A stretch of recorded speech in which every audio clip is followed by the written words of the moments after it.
2008-9 সালের দিকে হচ্ছে কি একটা মুভি হচ্ছিল 3 ইডিয়টস। ওই মুভি দেখে হচ্ছে ইন্সপায়ার বলতে পারেন। তো তখন ছোট ছিলাম, ক্লাস 4-5 পড়তাম। ওইটা মুভিটা দেখে মনে হচ্ছে কি এটা 4টা মোটর লাগালেই তো ড্রোন একটা জিনিস উড়বে মনে হয়। তো ওইটা নিয়ে হচ্ছে কি ঘাটাঘাটি করতে করতে তো আমরা ক্লাস 7 এটা থাকা অবস্থা পাটোয়াতলি গেছিলাম। আর একটা ফ্রেন্ডের ভাঙ্গার হেলিকপ্টার ছিল, এই হেলিকপ্টারের মোটর নিয়ে ওই মোটরের সাইজ নিয়ে গেছি পাটোয়াতলি, পুরা পাটোয়াতলি খুঁজছি কিন্তু পাই নাই। পরে আস্তে ধীরে খুঁজতে বাংলাদেশের হচ্ছে কি কিছু এভিয়েশন কলেজ আছে, সেই কলেজগুলোতে গেছিলাম। তো ওইখানকার স্টুডেন্টদের সাথে কিছু কমিউনিকেশন করার পর ক্লাস 8 থাকা অবস্থায় আমি কিছু লিঙ্ক পাই যে হচ্ছে গিয়ে এখানে ড্রোনের পার্টস গুলো পাওয়া যায়। তখন পর্যন্ত নেট অ্যাভেলেবল ছিল না, ইন্টারনেট আমার বাসায় তো নাই, মডেম চলে আর কি ওই টাইমটাতে।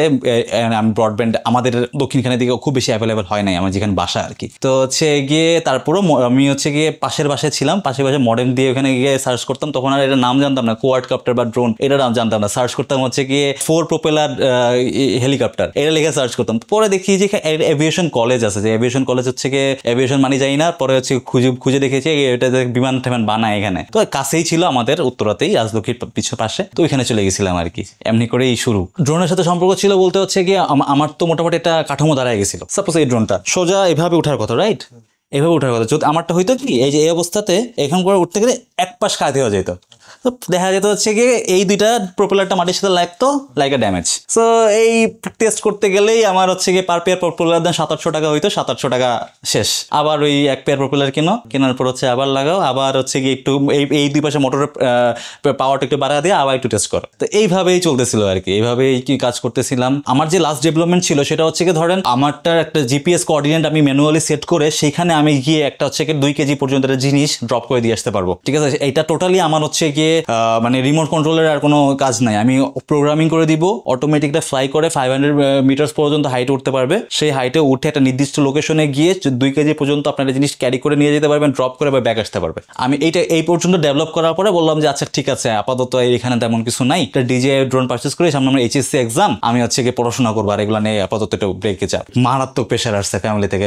বাবা তো হচ্ছে গিয়ে আসলে টিপিক্যাল বাবাদের মতো আর কি, যে হচ্ছে গিয়ে তুমি কেন এগুলো করবা, পড়াশোনা করো, বুয়েটে চান্স পাবা বা হচ্ছে পড়াশোনা করো, বিসিএস দিবা, তো হচ্ছে কেন এগুলা করার লাগবে, হ্যান তেন হয়ে যাবে। এখনো হচ্ছে গিয়ে ফুললি স্যাটিসফাইড না। তোমার মাঝে মাঝেই হচ্ছে গিয়ে কথা বলে উঠে যে হচ্ছে গিয়ে কেন এগুলা করতেছে, এর থেকে সব বাদ দাও। অনার্স কমপ্লিট করছে একটা পাবলিক ইউনিভার্সিটি থেকে, মাস্টার্স করতেছে একটা পাবলিক ইউনিভার্সিটিতে, ইয়াটা পড়াশোনার মধ্যেই আছো, বিসিএস দাও। এখনো এই কথা বলে। 2017 সালে যখন ড্রোনটা আমি পারচেস করার জন্য যাই, সামহাও আমার কাছে আমার বানানো ড্রোনটা আমার হাতে ছিল। যে ফার্মের কাছে পারচেস করতে গিয়েছিলাম তারা বলে কি ভাই আমার কাছে তো হচ্ছে অনেকগুলো নষ্ট ড্রোন পড়ে আছে, এটা রিপেয়ার করে কোনো জায়গা তো পাচ্ছি না, তো দেখেন না আপনার তো বানানো এক্সপিরিয়েন্স আছে, ঠিক করতে পারেন কিনা। পরে হচ্ছে কি আমাকে আপনার হচ্ছে গিয়ে নষ্ট ড্রোন গুলো দেয়, আমি এটা পার্সেল লিস্ট দিই, এই পার্টস গুলো আপনি যে চায়না থেকে নিয়ে আসেন বা বাইরে থেকে নিয়ে আসেন, ড্রোনটা রেডি হয়ে যেতে পারে। হ্যাঁ, তখন আসলে বাংলাদেশে কোনো সলিউশন নাই। পুরো বাংলাদেশে ড্রোন ক্রাশ মানে হচ্ছে গিয়ে ধরেন এই জিনিসটা ভাঙছে, এটা গিম্বল সেকশন থাকে, এটা ভাঙছে, এটা ভাঙা মানে হচ্ছে কি এটা বাদ, আবার নতুন একটা ফুল গিম্বল সেকশন আনো 55-60-70 হাজার টাকা দিয়ে, ঠিক আছে?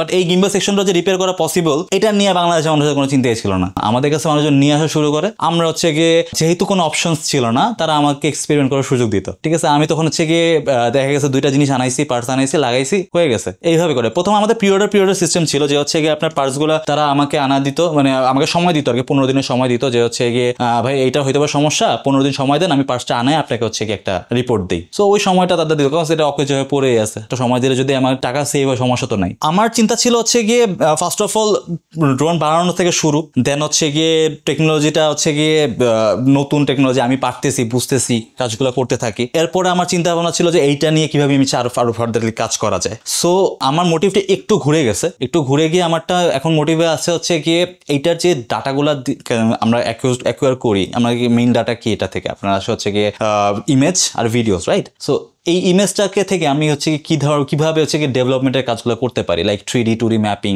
অ্যান্ড হচ্ছে গিয়ে আপনার সার্ভে রিলেটেড কাজ, আপনার হচ্ছে গিয়ে একটা জমির এরিয়া কিভাবে আমি এখান থেকে কালেক্ট করতে পারি, এই টাইপের। আমি গত 10 বছর আগে কথা যদি চিন্তা করি, তখন হচ্ছে ঘুম থেকে ওঠার পরে আচ্ছা আমার ক্লাসে যেতে হবে, ক্লাসে গিয়ে হচ্ছে গিয়ে আচ্ছা আমি ওই টাইমটায় আমার ড্রোনটা নিয়ে একটু বসবো, এটা আমার মধ্যে ঘুরতো। তো ওই টাইমটা বসা শেষ, ধরেন হচ্ছে 3টা থেকে 5টা পর্যন্ত আমি বসবো, এটার জন্য সারাদিন এক্সাইটেড থাকতাম। ওইটা শেষ, তারপর আচ্ছা আমি তো এইটা মিস করছি, এইটা কাজ করতে হবে। হবে, 10 বছর আগে কেন বলতেছি। আর আজকের দিনে আলহামদুলিল্লাহ আজকে হচ্ছে গিয়ে ভাই ড্রোনটা ঠিক করানো লাগবে। আচ্ছা ওই যে একটা রিসার্চ পেপার নিয়ে কাজ করতেছিলাম, কি অবস্থা আপনার, মানে ওভার দ্য ফোনে আমার কাছে ফোন আসতেছে, ঘুম থেকে ওঠার পর থেকে ঘুমানোর আগ পর্যন্ত দেখা যায় 300-400 কল আমার কাছে আসে ইন্ডিভিজুয়াল পার্সনদের, যে নানান জনের নানান সমস্যা, নানান টপিকের কনভারসেশন, বাট সবকিছুর বেস হচ্ছে ড্রোন। যুদ্ধটা ছিল কি ভাই, প্রথমত হচ্ছে ফাইন্যান্সিয়াল, এত টাকা তো হচ্ছে গিয়ে পাওয়া পসিবল না, কোনো রকমে হচ্ছে গিয়ে ম্যানেজ করা। ভাই ওই টাইমে আর ইনকাম সোর্স কি ছিল, 7-8 বছর তো হচ্ছে গিয়ে কোনো রকমের ঈদের সময় সালামি পাইছি 2 ঈদে, ওইটা জমাইছি। তারপর হচ্ছে গিয়ে মামা ছিল, মামাকে বলছি মামা একটু দাও না, দেখা গেছে যে 1,000 বা 500 টাকা দিয়ে দিছে, এরকম করে মিলে যে 4-5 হাজার টাকা ম্যানেজ করছি আর কি, এরকম এভাবেই হয়েছে।